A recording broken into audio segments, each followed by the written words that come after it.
So with Assassin's Creed Mirage releasing quite soon, I figured it's best to create this video. I'll be going over everything you need to know about Assassin's Creed Mirage before it's released on October 5th. This will include everything from the combat, the tools, the skill trees, and much more. So without wasting any more time, let's just jump right into it. Okay, let's start off with some basic general information about the game. So Assassin's Creed Mirage will of course release on October 5th, a date that was previously set to be October 12th. So that's good news in terms of the release date. The game will be releasing on a wide range of platforms from PlayStation 4 and 5, Xbox One, Series X and Series S, PC, and also the most surprising out of them all is iOS. Yes, iOS. Assassin's Creed Mirage is going to be released on the iPhone. Who would have thought?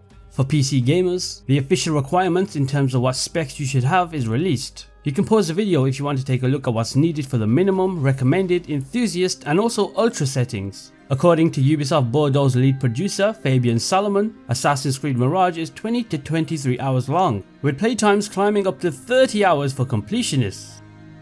For the types of game editions for Assassin's Creed Mirage, there is of course the standard edition, which retails at $50 if you're in the US and £45 in the UK. The standard edition of the game will consist of the base game plus any eligible pre-order bonus, which in this case will be the bonus quest named The 40 Thieves. Additionally, if you purchase the game from Amazon, you'll receive the launch edition, which comes with 3 lithographs and a map of Baghdad. If you pre-order the game from Best Buy, you'll receive a free canvas art print. The next edition is the Deluxe Edition, which comes at a retail price of $60 or £50 in the UK. This edition consists of the base game, as well as any pre-order bonuses such as the 40 Thieves bonus quest, and also the Deluxe Pack, which consists of a Prince of Persia inspired outfit, eagle, mount skin, weapons and more. There's also the digital art book and soundtrack included. The third edition of Assassin's Creed Mirage is the Collector's Edition, which comes at a steep price of $150 in the US or £129 in the UK. The Collector's Edition consists of everything from the Deluxe Edition, a figurine of Basim as a Master Assassin, a selected soundtrack, an Assassin's Creed Mirage steelbook, a perfect replica of Basim's brooch, the map of Baghdad, and also bonus content with a digital art book and more.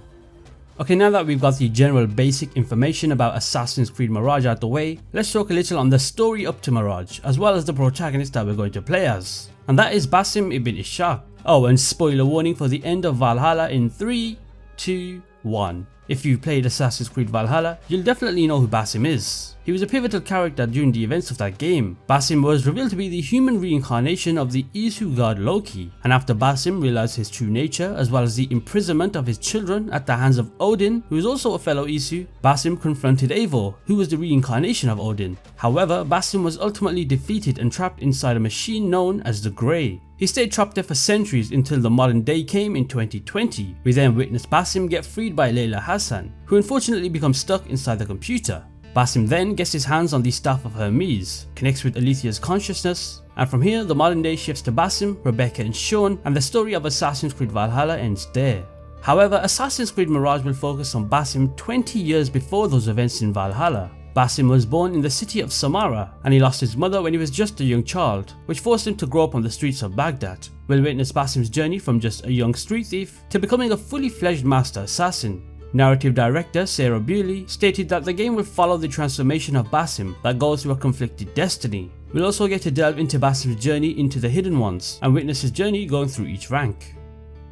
Assassin's Creed Mirage focuses on the setting of Baghdad during 861 AC. Baghdad during this time in history was known for its hub of science and arts. Ubisoft has described Baghdad as a very dense and vibrant city with several districts. These districts are the Abbasiyya district, Harbia district, and also the Kark district. Now diving into each one, the Abbasiyya district is renowned as the cultural hub of Baghdad, teeming with scholars, scientists, philosophers and astronomers. The Harbia district is renowned as the somewhat downtrodden or impoverished facet of the city. It's where the less fortunate, including slaves, orphans and those with limited means, struggle to make a living.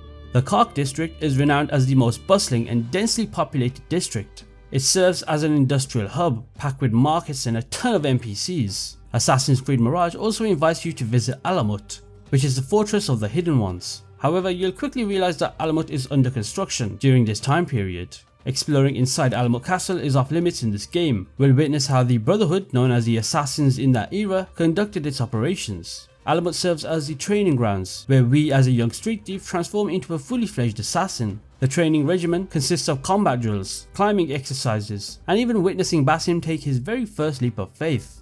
While you can explore the vicinity of Alamut Castle, it's worth noting that the castle itself seems to be in the midst of construction. Ubisoft has specified that the Mirage team has centered its design of Baghdad around parkour, meaning you'll be able to run, jump and sneak across the city with ease. An amazing feature that's returning from Assassin's Creed Revelations is being able to hear the adhan in game. If you don't know what the adhan is, it's basically the Muslim call to prayer, and it's pretty much one of the most beautiful things you can hear. So kudos to Ubisoft for adding that. When it comes to the combat in Assassin's Creed Mirage, it's a very refined system. Since this game was intended to be an Assassin's Creed Valhalla DLC, don't expect the combat to be similar to a game like Assassin's Creed Unity and Syndicate or even the Ezio trilogy. The combat shares a lot of similarities to Assassin's Creed Valhalla. The focus on Mirage draws a lot of inspiration in terms of combat from the likes of Origins, Odyssey and Valhalla. Enemies in Mirage deliver much more potent blows, and Basim is much more susceptible to damage, making him very fragile. Consequently, if you are solely relying on hitbox combat, well, that's not the ideal strategy. Instead, parrying and countering are making a comeback in Mirage. The combat in this game encourages you to use your intellect, utilize your tools and strategically plan your actions.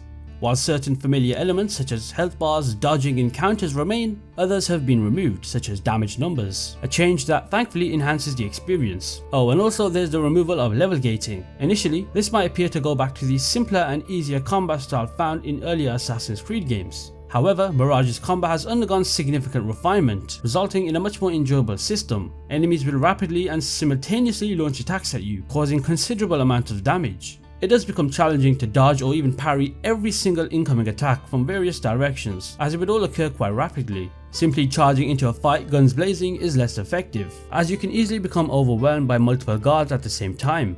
Precision in dodging, countering and parrying becomes essential. Incoming red attacks from enemies remain unblockable, necessitating well-timed dodges that consume precious stamina. Yellow highlighted enemies indicate opportune moments for parrying with your dagger, enabling counterattacks and breaking their defenses. Speaking of stamina, it depletes rather quickly in this game. The most efficient way to regain stamina is by simply parrying an incoming yellow highlighted attack. This design encourages you to parry and counter, breaking the enemy's defense bar and setting up a one-shot kill against the enemy. If you can time these parries correctly with the dagger, you're able to pull off quick executions without any effort, similar to the older games in the series where you time enemy attacks.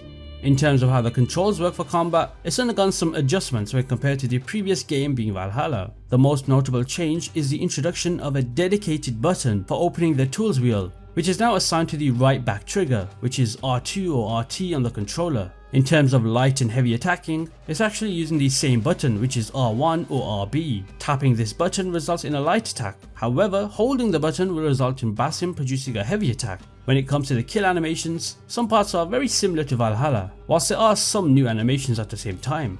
These animations kind of reminded me a lot of the older Assassin's Creed games' kill animations. These new animations are included for both light and heavy attacks. This new focus on simplified combat places a heightened emphasis on using your dagger that Basim has in his left hand to parry with. It's actually pretty straightforward in terms of gear and weapons. In Basim's left hand, he has a dagger used for parrying, whilst in his right hand is his main sword. There won't be any weapons such as axes, hammers, bows and so on, just like we've seen in more recent games. The focus with weapons in this game is purely a sword and a dagger.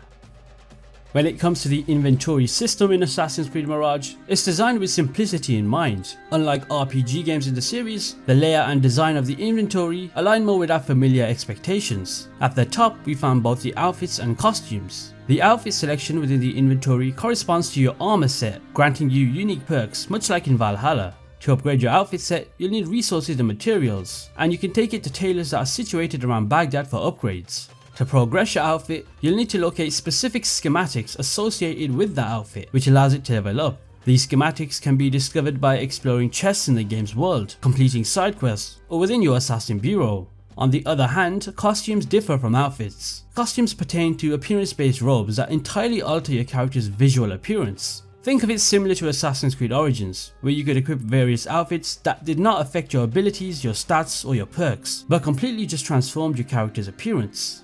This lets you customize how Basim looks in terms of his attire, while retaining the same perks from the armor set. Inside the inventory menu, there's also the outfit dye selection, which allows you to personalize the color of Basim's robes using the dyes. This feature is similar to Assassin's Creed 2 and Brotherhood. It appears that these dice can be unlocked through the gameplay progression, which can be tied to specific storyline moments, as indicated by the Zanj Uprising outfit. Additionally, the inventory menu incorporates a section for talismans. Here you can equip unique talismans on Basim. These talismans hang from Basim's back. If you pre-order the deluxe edition of the game, you'll receive the Hourglass of Time talisman. The last two inventory options are dedicated to the sword and dagger. As I mentioned earlier, the sword serves as your primary weapon. From the inventory you can select various swords, each potentially offering different stats or perks. To upgrade your sword, you need to visit a blacksmith with the necessary resources. Similar to the outfits, you can upgrade your sword to 3 levels. Each schematic you find in the world of Baghdad is tailored specifically to that certain weapon, meaning you cannot apply any weapon schematic to any sword.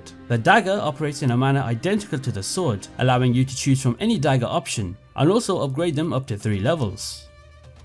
Regarding the skill tree in Assassin's Creed Mirage, it offers a more streamlined and refined experience compared to what you might have experienced in Valhalla. It consists of 3 distinct sections: Phantom, Trickster and Predator. Starting from the left, we have the Phantom branch, which primarily deals with Basim's assassin abilities. Within this branch you'll find skills like Breakfall, enabling Basim to perform a roll while landing from heights. Another noteworthy skill in the Phantom branch is the Chain Assassination, allowing you to swiftly assassinate a second enemy immediately after the first. This can be executed in close quarters combat or by dashing throwing knives from a distance. The next skill branch is Trickster, which focuses around enhancing Basim's proficiency with tools. Here you can gain access to skills that facilitate automatic looting, providing an extra tool in your arsenal, and also enhance Basim's pickpocketing skills. The third and final branch in the skill tree is Predator, which is designed to improve Basim's perception and sight. This is achieved through the assistance of Enkidu, who is Basim's eagle companion.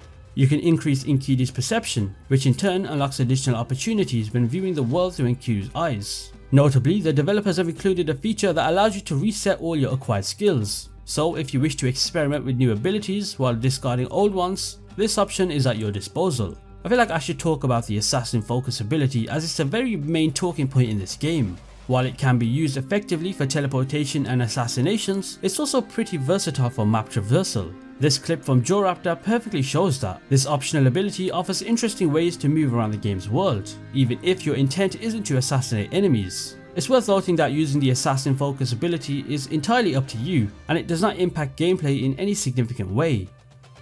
When it comes to the types of enemies we'd come to expect from Assassin's Creed Mirage, it's more on the simple and safe side.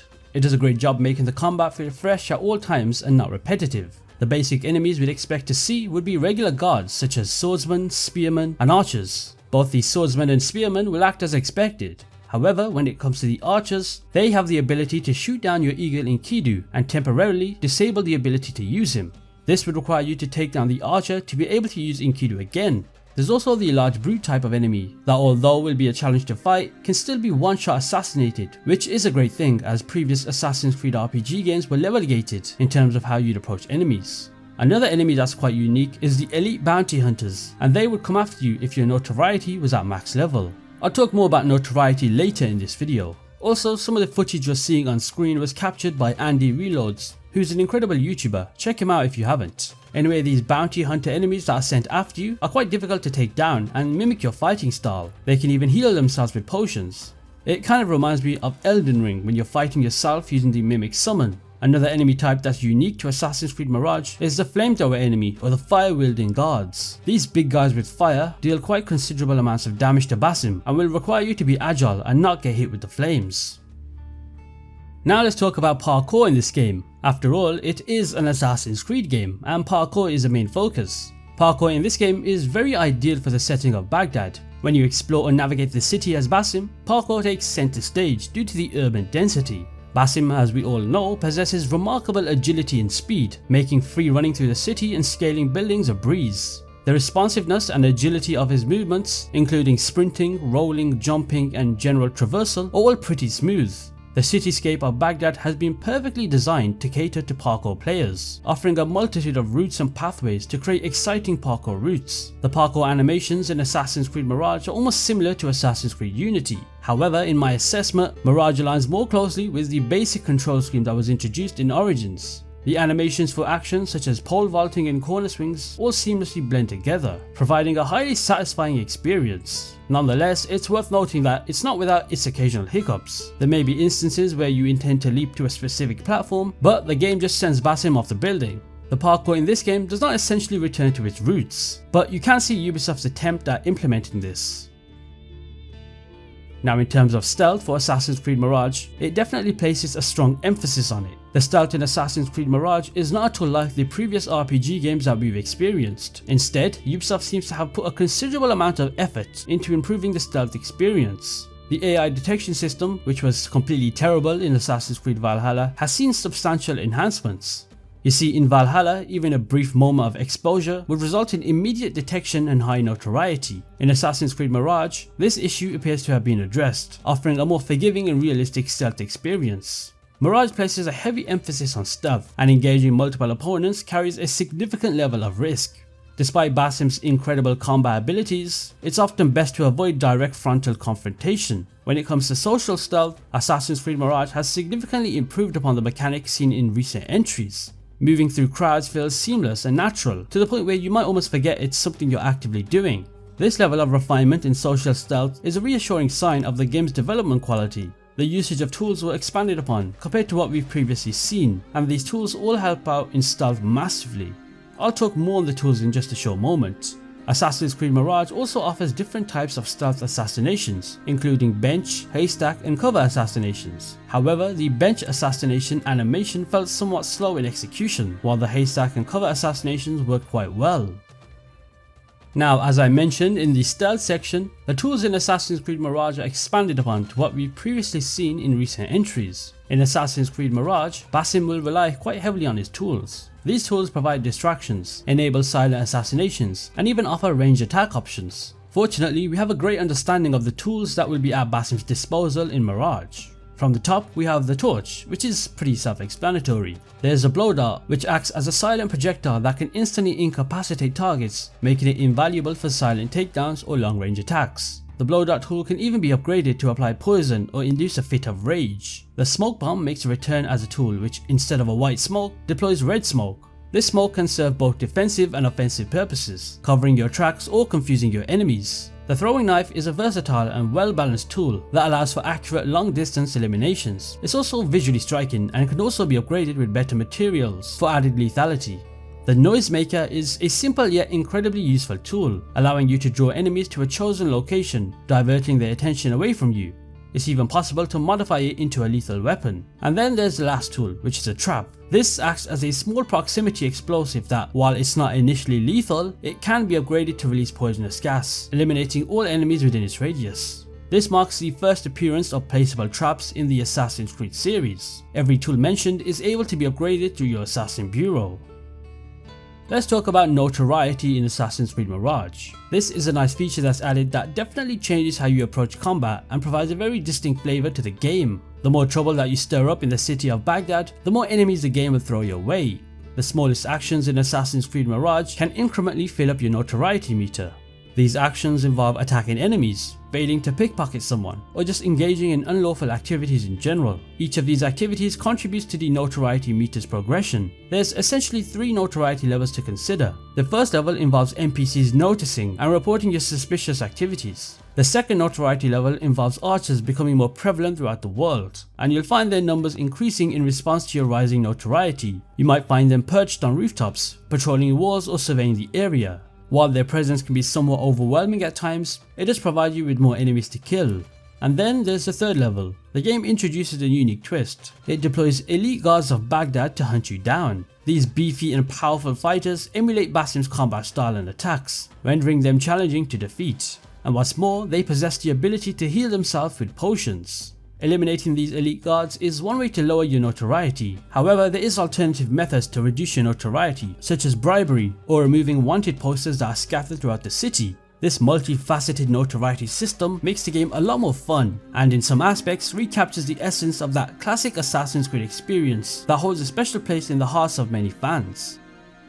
Let's dive into the investigations. which introduced a fresh mechanic centered around the investigation board found in your bureau. This is the contract board, and contracts are like bite-sized missions that assign you objectives such as eliminating a target, securing an item, or even tasks like relocating a boat to a specific spot. You'll need to survey the area, locate your target, and even figure out what the most efficient approach is to reach them or achieve the objective. Every contract is associated with a distinct faction in Baghdad, and successfully finishing them is crucial for improving your relationship with each faction. What's quite intriguing about this feature is the option to grease the palms of various individuals, including merchants, in exchange for additional information that can potentially open up more significant cases. To expedite your search, you can utilize tokens when dealing with specific quest-related individuals. Spending a token with them instantly provides you with a valuable clue. For instance, in one particular investigation, you'll encounter a trader named Kong who sends you on a quest to retrieve a hairpin artifact-like object. This investigation offers you the flexibility to approach them with stealth or combat, allowing you to tailor your style to your preference. These contracts are of course not required as it's not part of the main story. However, skipping these is not recommended as it provides you with a lot more content and gives you a lot more to do as an assassin outside of the main narrative. As for the details of the black box missions stemming from these investigations, I'll refrain from discussing them to avoid spoilers, but this next part of the video talks a bit more on black box missions. Black box missions are returning into Assassin's Creed Mirage. These structured style missions were initially introduced in earlier titles. Mirage now appears to be steering the series back towards the path that's laid out by Unity and Syndicate with these non-linear assassination missions that allow you to take multiple approaches and emphasize preparation and strategy. If you don't know what a black box mission is, it's basically a type of mission that lets you go loose in a certain designated area. You're able to take on certain optional tasks which gradually build up to assassinate the target. It's a rather rewarding experience in the end. And when it comes to Assassin's Creed Mirage, there are multiple routes and strategies you can take out your intended target. For example, Basim may be able to find clues that would hint at the identity of his target and then assassinate them. And once you did that, you would either make a stealthy exit or a frantic escape. I will not spoil the narrative side of the black box missions, in case you're watching this willing to try all of them out for yourself. Tokens are quite an interesting addition to Assassin's Creed Mirage. You'll manage the in-game economy using a set of tokens, and these would be the power tokens, the merchant tokens, and scholar tokens. This marks a very important departure from the series' usual practice, which typically involves a historically accurate currency for buying, hiring, and bribing within the game. If you're curious about the tokens' purposes or why there are three, then allow me to explain. Power tokens can be used to bribe Munadi, or more commonly known as heralds. These heralds can wipe your notoriety if you have gained any. These power tokens can also be used to hire mercenaries that would aggro onto the local guards and attack them. It's similar to how they work back in the older Ezio trilogy of games. As for the scholar tokens, these will be used to hire groups for distracting enemies. This mechanic is very reminiscent of hiring courtesans in Assassin's Creed 2. You see, in Assassin's Creed Mirage, you'll be able to employ street entertainers to create diversions. This approach aligns with the traditional style of Assassin's Creed gameplay. And lastly, merchant tokens would serve as the in-game currency for making purchases, primarily from specific vendors. Merchant tokens can also be used to hire groups, allowing you to seamlessly blend in. This can of course be used for accessing restricted areas or infiltrating certain locations. Oh, and you can also open locked chests around Baghdad using these merchant tokens. You can also utilize these tokens to actual missions in the game, whether that be through contracts or black box missions. Obtaining tokens in Assassin's Creed Mirage can be done in more than one way. You can simply complete the contracts in your Assassin Bureau to get tokens, progressing the main story, or pickpocketing NPCs throughout the city of Baghdad. So there you have it, everything you need to know about Assassin's Creed Mirage before it's released. I'm quite looking forward to this game, and I hope you are too. Anyway, if you did enjoy this video, be sure to hit that subscribe button, and I'll see you in the next one.